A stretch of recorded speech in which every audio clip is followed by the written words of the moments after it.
안녕하십니까. 저는 인천시 주안동에 있는 인천영락교회를 섬기는 한은택 목사입니다. 여러분, 세상에는 두 가지 종류의 사람이 있습니다. 논증하는 사람이 있고 간증하는 사람이 있습니다. 논증과 간증이죠. 무슨 말씀입니까? 사도행전 말씀해 보시면 예루살렘 공의회 때 사람들이 막 열띤 토론하기 시작합니다. 이방인에게 과연 전도를 하는 것이 옳은가 그른가 하는 아주 격렬한 토론 장소에서 베드로 사도는 간증하는 사람이었습니다. 베드로는 사람들에게 논리적인 근거를 가지고 논증하지 않고요, 하나님의 이야기, 간증하기 시작해요. 여러분, 우리가 사람들을 대할 때 정답 들으면 설득이 됩니까? 누군가 막 이렇게 싸우고 논쟁을 할 때 마음이 내가 이미 상했는데 그 사람이 막 논리적으로 딱딱딱 A면 B고 B면 C고 C면 D니까 네가 잘못했잖아 하면, 여러분, 그게 우리가 인정이 됩니까? 아, 내가 잘못했구나? 아니요. 여러분, 솔직히 짜증이 납니다. 머리로는 저 말이 맞다는 걸 인정할지도 모르겠습니다. 그런데 마음은 짜증이 나는 거죠. 근데 여러분, 이것이 논증이라면요, 어떤 사람은요 이상해요. 본질적인 사람은 논리를 가지고 설득하지 않아요. 사람은요, 감동이 될 때 움직이기 시작합니다. 사람의 인간이 그런 것 같아요. 이야기를 듣고 감동이 될 때 설득이 되고 마음에 무빙이 생기죠. 여러분, 베드로 사도가요, 갈등을 풀 때 간증했다고 했죠. 분명히 베드로 사도는 논증할 수 있었어요. 이방인을 전도해도 되냐 안 되냐 이런 말도 안 되는 이 격렬한 논쟁 속에서 베드로는, 얘들아, 사도행전 1장 8절 말씀을 봐라. 오직 성령이 너희에게 임하시면 권능을 받고 예루살렘과 유대와 땅 끝까지 간다고 하지 않았냐? 주님 말씀이지 않냐? 이방인 전도해야 된다라고 논증할 수 있었어요.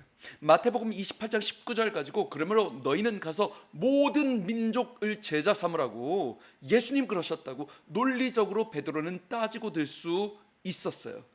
그런데 여러분, 이상해요. 베드로가요, 성경적으로 근거를 딱딱딱딱 제시하지 않아요. 대신 베드로 사도가 자기가 은혜 받았던 간증의 스토리를 이야기하기 시작하죠.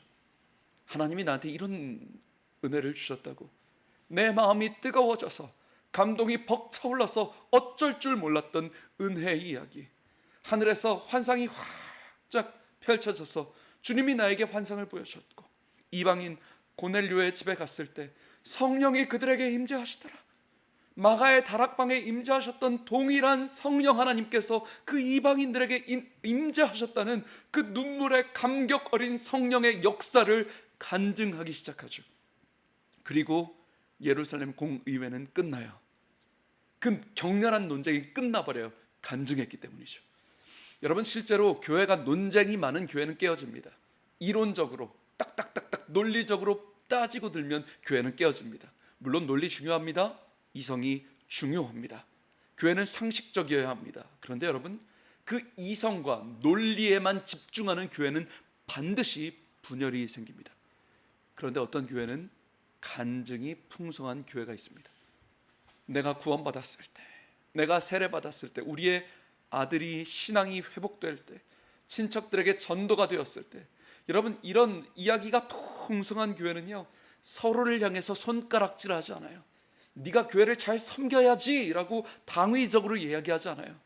내가 주님을 섬겼을 때 그 감격과 감동과 가슴이 뜨거워져 벅차올랐던 간증이 100마디 논증보다 훨씬 더 효과적인 것이죠.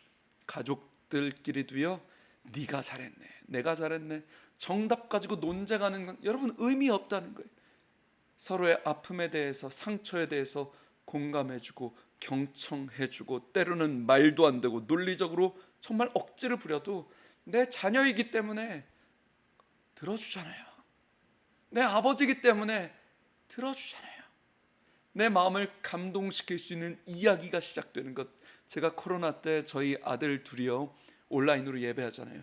그러면 저랑 저희 사모는 너무 바쁘니까 교회에 와서 이제 온라인으로 예배 송출하고 계속 사역하고 집에 돌아왔는데, 아침에 교회를 나오면서 저희 아들 둘에게 꼭 신신당부를 했습니다. 얘들아, 예배 잘 드려야 된다, 하나님께 예배 드려야 된다 하고 나왔는데, 그날 저녁에 집에 돌아왔는데요, 확인하는데 아이들이 TV를 틀긴 틀었어요. 예배를 틀어놓긴 했어요. 그런데 그냥 틀어만 놓은 거예요. 집중해서 아이들이 정말 힘들지 않습니까? 코로나 시절 우리 다 경험했잖아요. 부모님이 옆에 없으니까 아이들이 그 TV에 온라인 예배에 집중을 못한 거예요.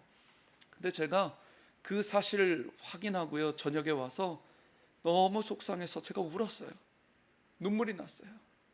제가 목사라고 사역하면서 정작 우리 아이들의 예배는 신경 써주지 못했구나.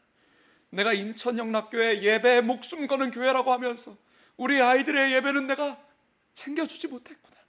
이게 너무 속상해서 제가 저희 첫째 아들, 둘째 아들을 꼭 안고 그냥 펑펑 울었어요. 얘들아, 미안하다. 아빠가 미안하다.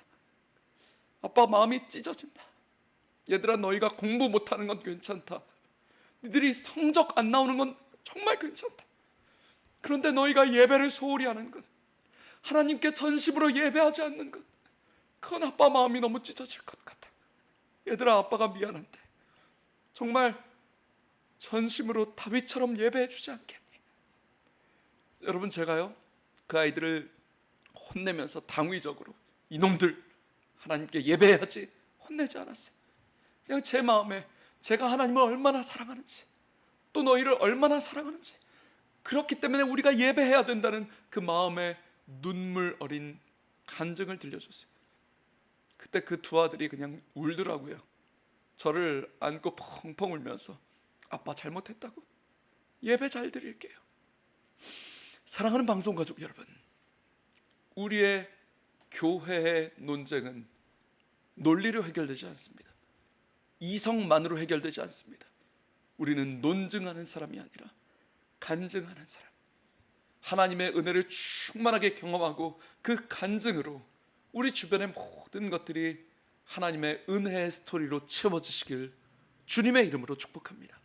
지금까지 저는 예배에 목숨 거는 교회 인천영락교회 한은택 목사였습니다.